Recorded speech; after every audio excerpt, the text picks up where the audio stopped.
안녕하세요. 신바람 국어교실의 신바람입니다. 자, 오늘 배울 교재는 꿈틀 문학비책 제5단원의 13번째 소단원 설야 대생 두 편의 시를 배우는 시간을 갖도록 하겠습니다.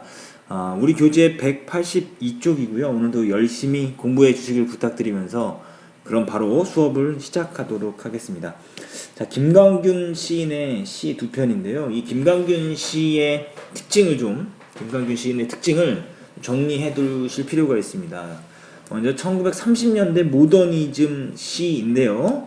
그 모더니즘 중에서도 김광균 시인은 이미지즘을 중심으로 해서 시를 썼다라는 걸 기억해 두시면 좋을 것 같은데요. 이미지즘이라는 것은 말 그대로 시각적인 감각을 중심으로 해서 심상을 중심으로 해서 시를 펼쳐냈다라는 것을 기억해 두시면 좋겠습니다. 그래서요, 어떤 이미지들이 등장하는가, 주로 그 색채 대비, 그리고 그림을 그리듯이 표현한 회화적 표현, 뭐 이런 것들이 나타난다라는 것을 기억해 두시면 도움이 될 것 같습니다.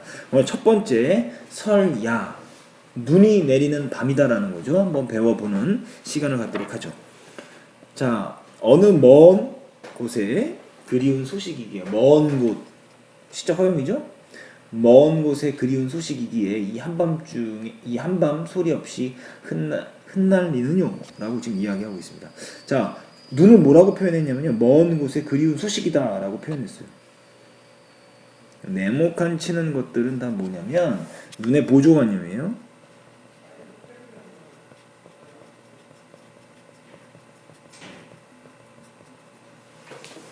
자, 이 한밤 소리 없이 흩날리느뇨 라고 이야기하는데, 이런 표현은 어때 좀 예스럽게 표현하고 있죠? 예스러운 어투다. 이 예스러운 어투를 통해서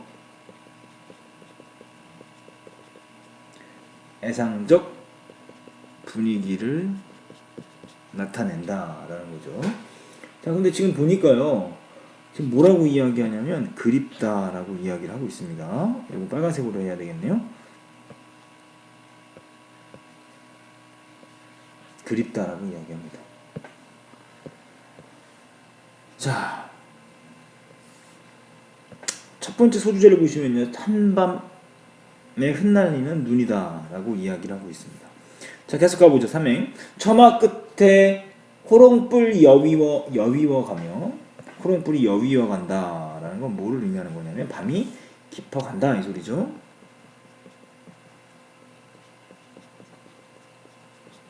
밤이 깊어 간다. 서글픈 옛 자취인, 서글픈 옛 자취인 양, 뭐가요? 눈이요. 흰 눈이 내려. 자, 두 번째 소주제를 보시면 옛 추억이 생각난다라는 거죠. 하얀 입김 절로 가슴이 메어. 하얀 입김 절로 가슴이 메어. 눈을 보면서 이 화자가 자기도 모르게 감정이 북받친 거예요. 눈을 보면서 감정이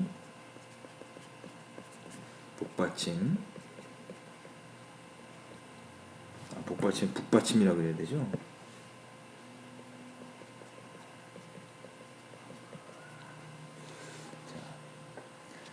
마음 허공에 등불을 켜고, 허공이라고 그랬어요. 마음이 허공이다라는 것을 통해서 우리가 알 수 있는 건 뭐냐면, 이 허공은 뭐예요? 빈 공간이죠. 그러니까 화자의 내면, 그리고 이 화자의 내면은 비어 있어요. 그러니까 고독하고, 그리고 허무한 마음이다라는 거죠. 마음 허공에 등불을 켜고 내 홀로 밤 깊어. 내 홀로라 그랬죠. 또 내 홀로라 그랬죠. 이것을 통해서 알 수 있는 건 뭐냐면 외롭다라는 거예요. 밤 깊어 뜰에 내리면, 자, 눈을 맞이하는 시청자의 설레는 심정이죠.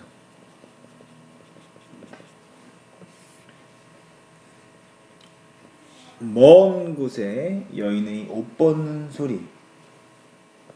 먼 곳에 여인의 옷 벗는 소리를, 이게 바로 뭡니까? 눈이 내리는 소리를 이렇게 표현한 거예요. 옷 벗는 소리. 옷을 벗는 건 시각적이고 소리니까 청각적인 거죠. 이게 두 개 다 나왔으니까 공감각적 심상이에요.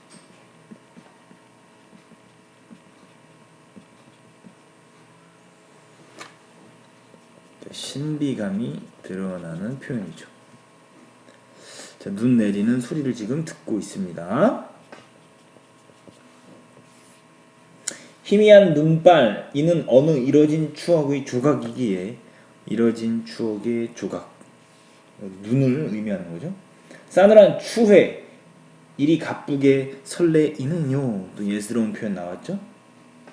눈으로 말미암은 추회, 지난 일을 후회하는 거죠.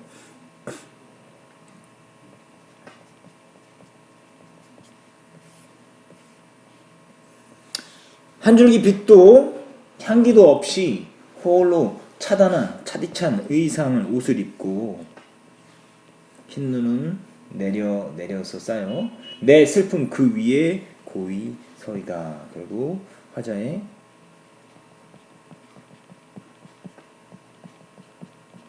애상적인 정서가 드러나고 있다라는 걸 알 수가 있습니다. 그래서 눈처럼 쌓이는 슬픔, 결국 눈을 보면서 어떤 마음을 먹은 거죠?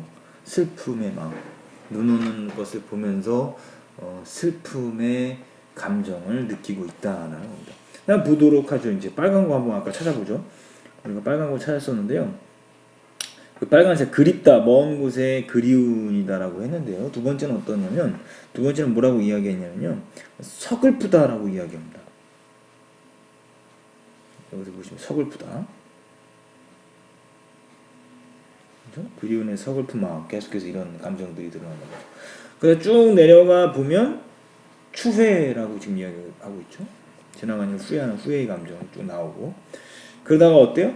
내 슬픔이다라고 하면서 지금 시적화자의 감정의 흐름이 이렇게 시간의 흘러감에 따라, 시간의 흐름에 따라 시적화자의 정서가 변화하고 있어요. 시간의 흐름에 따라 시간이 흘러가면서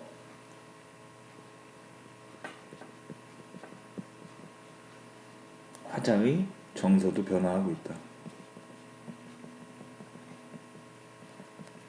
라는 걸 기억해 두시면 좋겠습니다. 자, 이렇게 해서 눈 내리는 밤에 느껴지는 시적 화자의 슬픈 마음, 애상적인 마음을 우리가 배울 수 있는데요. 사실 주제는 뭐 그렇게 어렵지 않죠. 그것을 어떻게 표현했다? 이미지즘으로 그림을 그리듯이 선명한 이미지를 제시하고 있다는 걸 알 수가 있습니다. 자, 이어서 유명한 또 시죠. 대생이라는 시인데요. 계속 가보도록 하죠. 자, 향료를 뿌린 듯 곱다란 노을 위에, 곱다란 노을이라고 했어요. 자, 색깔이 바뀌었네요. 자, 향료를 뿌린 듯 곱다란 노을 위에 라고 표현하는 걸 통해서 노을진 하늘의 아름다움입니다.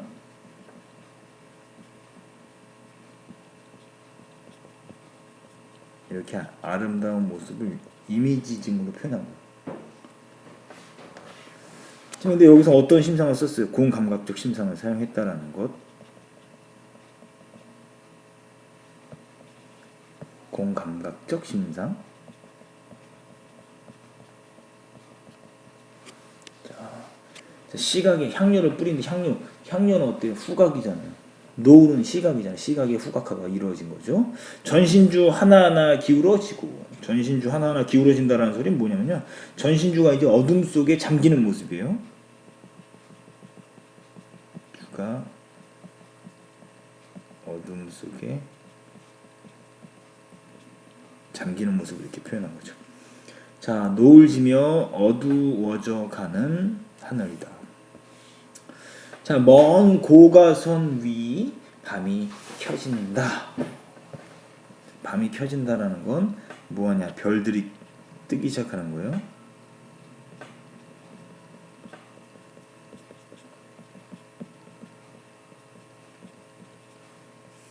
그래서 어두워진 하늘에 별이 뜬다라는 거죠. 자, 구름은 보랏빛 색지 위에 마구칠한 한 다발 장미. 구름을 뭐라고 표현했어요? 보랏빛 색지 위에 마구칠한 한 다발의 장미. 은유법이죠, 이거? 자, 그런데 보랏빛 색지라 그랬죠? 마구칠한 한 다발의 장미. 보랏빛 색지는 왜 보랏빛이냐면 노을에 물든 하늘이죠.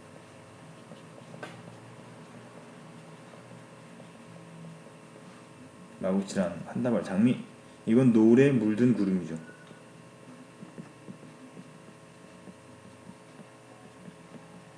이렇게 구름을 노을이 지고 있을 때 구름이 이렇게 아름답게 지금 시적으로 표현한 거죠. 장미처럼 붉게 물든 구름을 이야기하고 있습니다. 자, 그랬더니요, 이연의 마지막 분부죠. 목장의 깃발도 능금나무도 불면, 시적 허용이죠. 꺼질 듯이, 불면 꺼질 듯이. 뭐가요? 깃발하고 능금나무를 어디에? 촛불에 비유했어요.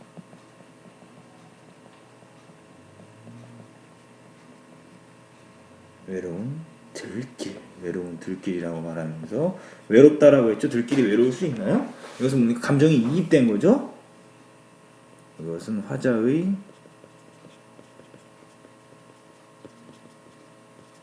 고독감이 이입된 대상입니다.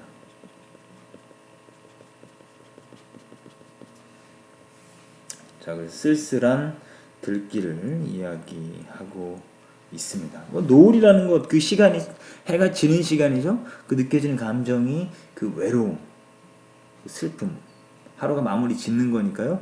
그 마무리가 짓는다는 건 끝이죠. 끝. 이런 부분은 뭐 좀 슬픔의 감정을 느낄 수 있다라는 걸 기억해 두시면 도움이 되겠습니다. 자, 이렇게 해서 두 편의 시 다 끝났는데요. 작품 개관을 통해서 한번 정리를 해보도록 하죠. 자, 먼저 서리아부터 정리하도록 합니다. 갈래는 자유시이면서 서정시이고요. 성격은 회화적, 감상적, 애상적이다. 주제는 눈 내리는 밤의 정회, 그리고 눈 오는 밤의 정경과 추억을 이야기하고 있습니다. 특징은요, 시각과 공감각적 이미지를 사용합니다. 주로 시각을 사용했다는 거 기억해 두시면 좋겠어요. 이미지즘 시의 특징이죠. 그리고 다양한 비유적 표현을 통해서 눈을 형상화하고 있다. 그리고 시간의 흐름에 따른 감정의 심화, 감정이 점점 그리움, 서글픔, 추회, 슬픔, 이렇게 감정의 심화가 나타나고 있다는 거 기억해 두시면 좋겠습니다. 자, 두 번째 대생. 자, 대생은 이제 그림 막 이제 빠르게 그리는 거잖아요. 그러니까 노을이 지면서 어두워지는 하늘의 풍경을 빠르게 그것을 시로 표현한 겁니다. 자, 갈래는 자유시면서 서정시이고요. 성격은 회화적, 서정적, 묘사적. 주제는 노을 지는 황혼 무렵의 외로움. 특징은 시선의 이동에 따른 시상을 전개하고 있고요. 회화적 수법을 사용하여 화자의 정서를 감각적으로 형상화하고 있다는 것을 기억해 두시면 좋겠습니다. 자, 1등급 노트. 자, 서리아부터 보시도록 하죠. 표현상의 특징, 비유적 표현. 눈을 어떻게 표현했습니까? 먼 곳에 그리운 소식, 서글픈 옛 자취, 먼 곳에 여인의 옷 벗는 소리, 이뤄진 추억의 조각, 차단한 의상, 이렇게 비유적 표현을 했다는 걸 기억해 두시면 좋고요. 그리고 공감각적 심상, 먼 곳에 여인의 옷 벗는 소리, 눈 내리는 모습을 공감각적으로 표현하고 있다라는 거죠. 시적 화자의 정서는요, 1년에서는 그리움, 2년에서는 서글픔, 5년에서는 추회, 6년에서는 슬픔의 정서가 드러나고 있다는 걸 기억해 두시면 좋겠습니다. 그럼 나의 표현상의 특징을 보도록 하죠. 대생인데요. 화자의 시선이 하늘에서 구름 들길로 이동함에 따라 시상이 전개되고 있다. 그러니까 시선에 따른 시상 전개 방식을 사용했다는 거. 노을이 지는 황혼 풍경 한편의 그림을 그리는 듯한 회화적 수법을 표현해서 화자의 정서를 감각적으로 형성하고 있다. 그래서 황혼 풍경을 바라보는 화자의 외롭고 쓸쓸한 정서를 들길에 이입했다. 어떤 정서? 외롭고 쓸쓸한 정서를요, 이입했다라는 걸 기억해 두시면 좋겠습니다. 자, 모더니즘과 김광균 정리해둘 필요가 있죠. 모더니즘은 1930년대 우리나라 주된 시적 경향, 1930년대 흐름이다라는 거예요.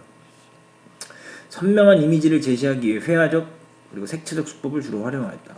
모더니즘의 확산에 기여한 김광균은 도시적 소재를 바탕으로 공감각적 이미지, 강한 색채감 등을 활용했다. 그러나 주관적인 감정을 최대한 배제하는 모더니즘 시적 경향과 달리 현대인의 고독과 같은 애상적 정서를 부분적으로 노출하고 있다는 점이 한계로 지적된다라는 거죠. 그러니까 모더니즘 시적 경향은 주관적인 감정의 배제다라는 것을 알 수 있겠죠.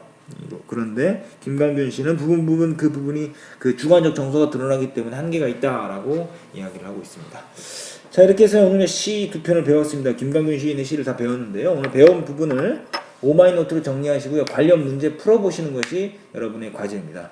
자, 오늘도 열심히 공부해 주셔서 감사합니다. 그럼 다음 시간에 다시 만나요. 소년이여 야망을 가져라.